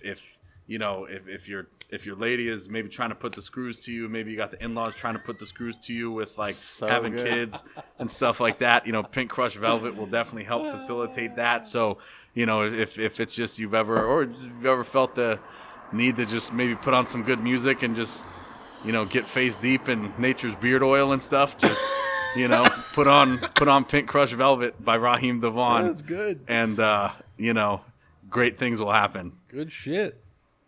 I'm going to recommend, this is a blanket recommendation just because I've been on a kick of this particular rapper. Also, go ahead. people, Cobra Kai Season 3 is out. I haven't seen any of it. I'm dying to. Now that it's on Netflix. Season 3? You haven't seen any of Season 3? Is Season 3 better than 2? Wait, well, I would don't expect it to be. I would also expect it to be, but I haven't watched any of it, so I'm not sure. No, I don't know. I'm saving that for like an undetermined like later time. Because Season 1 was Kai. okay. You have to have a full day Yeah. with a lot of weed Yeah. and absolutely No. nothing to do to watch all of Cobra Kai. All right. You have seen none of Cobra Kai? No, Dave? I haven't. None of it? So I'm gonna dude. just so you're aware, and I think you'll agree with this. Okay. Season 1, very good. Yeah. Season 2, they realized that their YouTube audience was very young and didn't get the nostalgia stuff. Yeah. So it became more of a teen drama. And now I'm very curious to see what it looks like now that it's on Netflix, where their audience is more likely to remember the original. Do they have a character who like rides in a wheelchair and raps and stuff? Hold on, wait. What are we talking about here? Like in Cobra Kai, like where Drake got his start. Being wheelchair Jimmy. Are you also lost? He's talking about the fact that Drake was a random character, I don't know Drake and he things. was in a Canadian teen soap opera. He was in a Canadian teen soap opera, and he was in a wheelchair, and that's how he got his start. And he's asking if Cobra Kai has something similar to that, and I'm going to say no. It doesn't sound like it. Then I'll watch it. Okay, good. Yeah. There you go. Are you against Disney? Am I against Disney? Yeah. No, not at all. Well, because they got Mandalorian. It's doing pretty well. I love Mandalorian. I love all Star Wars. I love... There's like a whole nother... Save this for your 5 questions because you don't know what the fuck you're going to do. All right, cool. All right, so my blanket recommendation. I've been on a Pharaoh Munch kick lately. Okay, yeah. Munching what? Pharaoh Munch. You're not familiar with Pharaoh Munch? No, Nick, I'm not. Man, this is a very well-known rapper. I just had not listened to his stuff in a while, and lately I have all the Pharaoh Munch things on repeat. Nice. If you're not familiar, like Chef, 8th grade basketball MVP, and chili cook-off champion Michael Beltran, Pharaoh, by the way... I was an 8th grade MVP on my basketball team. Nice. Pharaoh is spelled strangely. It's P-H-A-R-O-A-H-E, and then second word, Munch, M-O-N-C-H. You've heard his stuff. If you hear, like, Simon Says by Pharaoh Munch, you'll know exactly who we're talking about. I don't know. No, for sure you will. We'll play it when this is over. Pharaoh Munch. So check out Pharaoh Munch. Go back, listen to those things. Or if you're a young person, go and listen to it for the first time. It's better than the things you're hearing now, and do that. So, yeah, honestly, like the Dave East shit, when I was listening to it, I was like, this... And I listened to some of his earlier stuff, and I was like, I don't know if I like this. But this album, it rode pretty hard. Cool. Yeah, and it definitely trends back to, like, 90s hip-hop. I wouldn't look at you and say, I want to get my hip-hop knowledge from you. Oh, you have no idea how wrong you are. Dude, The 3 people at this table, I wouldn't say, like, I want my hip-hop knowledge No, from listen, any of I these will 3 acknowledge motherfuckers. that I do not have the look of a person from whom you would want to get your say hip-hop the knowledge. least. Yeah. But that's like one of the few things I like a lot. The beautiful thing about being able to select jukebox music from your phone incognito now is that when people are like, damn, like, who the fuck picked There you all go. these slow jams, whatever, the last person Right. they're ever going to look at is me. Yeah, unless you're picking Sade and you're the one guy in a Sade shirt. Well, I mean, Well, that's a little bit. hey, let me tell you, that's a hard-ass Sade shirt. Yeah. Like, that right Yeah, there, that's serious. that's a good one. That's a serious shirt. I've seen a lot, I have 3 now with the one that you added to my collection. I'll get you some more. I had one of my clients. He does like his own screen printing. Like Oh, he he does a does? lot of stuff. And so I've had him do shirts for me of all of her album covers. Oh, man, And so they're the best. Yeah, I got you. But Her name is Helen. Hey, listen, I'm going to take a piss. Oh, yeah? I'm going to trust you. This is a first on Blanco Podcast. You're going to transition us. You're giving me You're the gonna wheel? you're going to do all the shameless plugs. And You're going to then- give me the wheel? And then you're You're going gonna come back and it's gonna be a to the train wreck. Patreon only stuff. Yeah, you're going to... This is going to be a disaster. I wonder, yeah, and I often think about this. yeah, When I ask someone, yeah. do you like Sade? And they tell me they don't know. I automatically make an assumption about that person. Yes. Right? Yeah. And Well, if they said I don't like her, then I'm just like, no, oh, forget about then it. No, we can't. We can't communicate. I don't fuck with you. Yeah, it's just, but Yeah. it's more like I'm not too sure who that is. I start to wonder about their culture. It's like I feel bad for your life, like, but like listen. I mean, I'm very fortunate to be here. I'm very fortunate to work where I work. Like, I've lost a ton of weight since I've even come down here. I'm just like, Have you? Yeah. Hey, you look good. Like, I mean, at my biggest before I even started here. Yeah. I ever show you a picture of me before I lost weight? Nah. Oh man, I gotta show you. Come on. Yeah. Like at my biggest before I started really losing weight, I was like 333.6 was my biggest. The 3XL shirt started to not fit well. I was like, all right, I gotta. How much? I was 333.6. I was 357. Hold on. Give me a second. But I'll find it. I'm like 7 pounds away from hitting 100 pounds, like total lost. But All right, there you go. And you're in the black shirt. Yeah. Wow. 357. Yeah, I think you're that day I totally was different, 357. Bro. Today, when I weighed in this morning, I was 195.7. Yeah. I need to get down to 175. I feel like I'm not going to box really, but if I would box at that weight. Yeah. I don't have a goal weight. I just want to look good and feel good, But But we look good, bro. yeah. Like I feel great. Yeah, I feel great. Like happy, but my boss, Malky Kawa, is just an OG in the fight game and stuff. Like the first like real super agent in MMA. Like it's crazy how things go, but they had kind of been talking to me, for a little bit, and when I first met with them. And again, I mean, like, listen, I mean, I get some of these messages. People try to want to work for us all the time. Like, every day we probably get emails, DMs, whatever. People, I want to work for First Round Management. I was already working in the space. I've been working for another competing agency for a long time. But, they wanted me to come in and talk to them, So I was like, okay, I'll go in and meet with these guys. And again, I've seen people come in, they're dressed up, wearing suits, whatever else. I'm like, you know what, whatever, man. Like, I'm a little different, I'll wear an all black suit every now and again if I absolutely have to wear a suit. But it's like, for me, like, I'm not going to try to put lipstick on a pig. Like, I'm a big, tatted up, bearded dude. Amen to that. I'm not trying to be anything other than what I am. So I rolled in there wearing some khaki shorts, some high top Adidas shell toes, and a Sade t-shirt. Amen to And that. I'm just like, yo, like, this is me. What's up? So I talked to them. I end up here, and it's the other week. Some people were in the office, and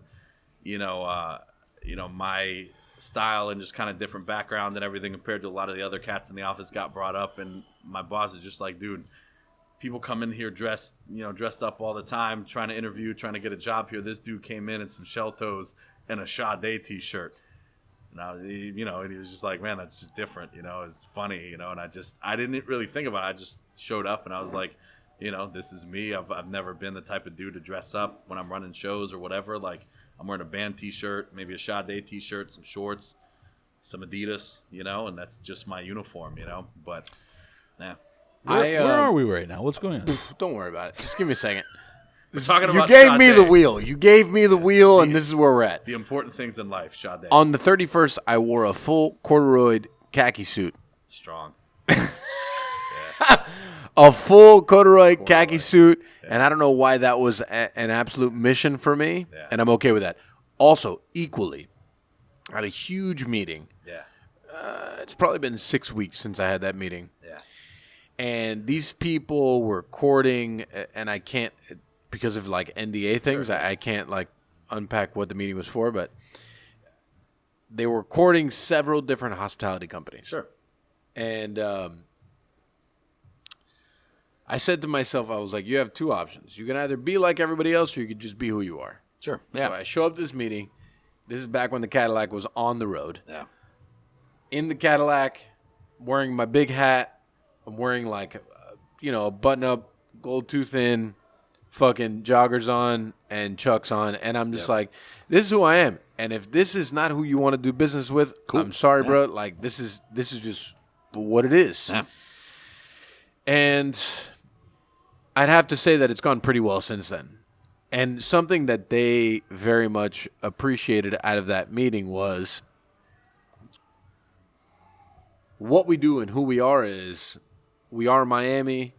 We are this community. We are like all those things because this community in the city has invented and just done this, this, right? So I think they appreciated that. And I think that is just a testament to be who you are, no matter what the situation is. 1,000%. It doesn't matter how you dress, what music you listen to, the whole situation. Just fuck the noise. Yeah. Do the thing. Yeah. Right? Nick, you're back. I'm back. Sorry, I was just responding to a text from Carluba who told me he forgot to close out a Taurus. I have already heard. Oh, he was asking. I told him I'd close out for him. All right. I mean, I believe he would have to, get his tab closed up by the bartender and pay like a Bartender 40% already tip. has Yeah. his information, and they have already closed him out, sir. So there. Okay. Anyway, Gotta love walkouts. did you jump into the? So we have not done shameless plugs. No. Okay, shameless plug time. Let's do it. Dave will let you do your shame. By the way, Dave or David? I don't even fucking know. Dave is cool. Dave. Yeah. Shameless plugs. You can plug all your shit, and I guess in your case, maybe you want to plug some of your client shit. Okay. Yeah. I mean, I would say, just if maybe this is your, first time listening to this podcast and getting maybe a little bit more acquainted with combat sports and just the fight game in general, just, if things get all crazy again, which a lot of people are worried about with, new president and new lockdowns and stuff, which I hope never happens. As far as the lockdowns is, whatever. But, check out fighting. I mean, especially if you live in South Florida. Like, I mean, I think a lot of people just don't know, like, in terms of just boxing and MMA, especially, like, you live in just one of the most, like, fertile places in terms of talent. I mean, there's so many amazing fighters that have come from here.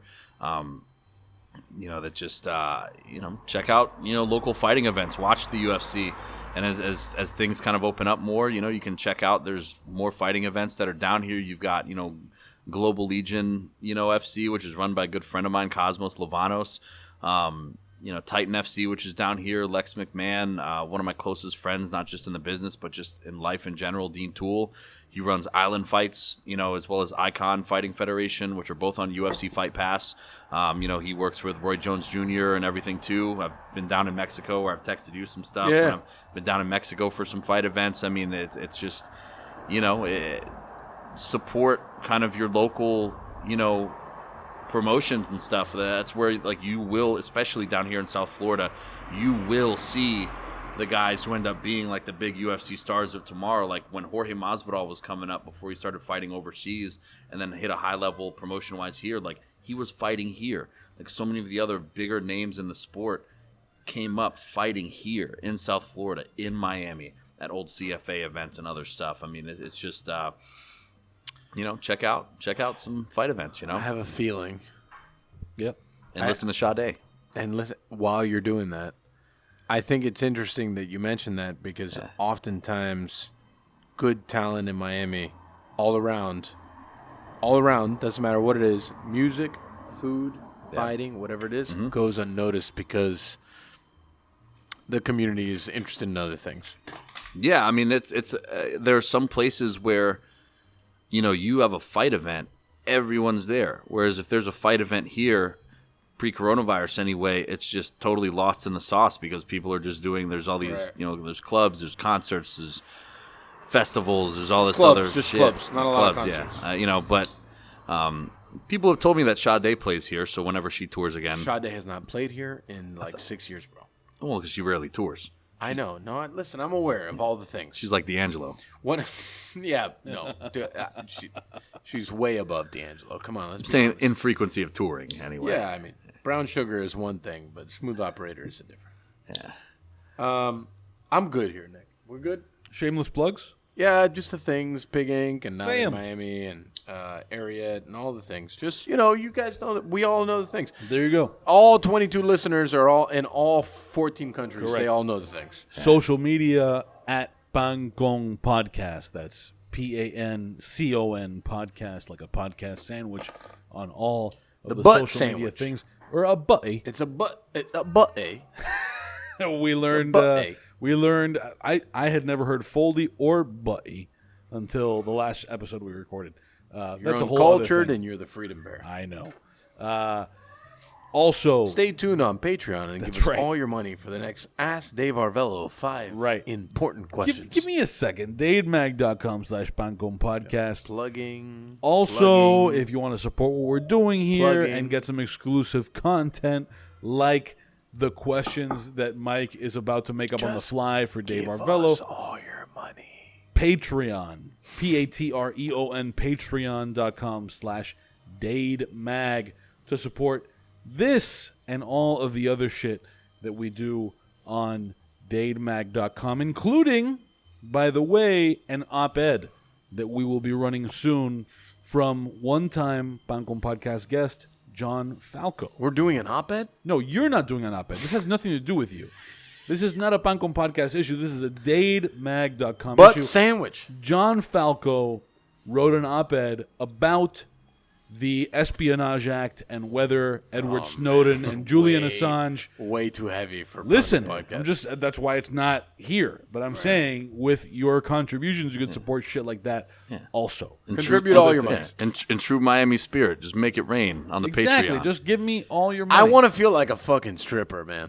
Oh, I want to feel like you're just putting all your dollars in. Here's what okay, how about this? Whatever our payout. Here's okay, Yeah, I'm just going to like say that. this. Can How we about just this? do that all the Whatever money we make in the month of January, Okay. I will withdraw in singles, and we will post a video to our Patreon account like that. of This me is making good. it rain on Michael Beltran and Quincy the dog. No, Quincy is way too pure for this. I thought we were gonna say like Tootsies or Stir Crazy No. or something like that. No, we can't afford to spend What'd I this. say? No, we can't afford to spend this. We money. can, but No, not, we will not really, withdraw not this- really the podcast. We but will we can. we will withdraw this money. We will make it rain on Michael Beltran, and then we will deposit Where's it right back. Masvidal in all this? We That's- got to bring him to the strip that's- club with all the Patreon dollars. We got to get a lot of patrons. Yeah, we do. We do have to. You see, the call There, to there arms. you go. Call to arms. There you go. Call All right. to So arms. so patreon.com/DadeMag. And if you're supporting us there, you will hear beyond this point, and you will hear Michael Beltran's extra questions for Dave Arvelo. What God are help these us. I have 5 no idea what they questions? are. Last time they lasted an hour and a half.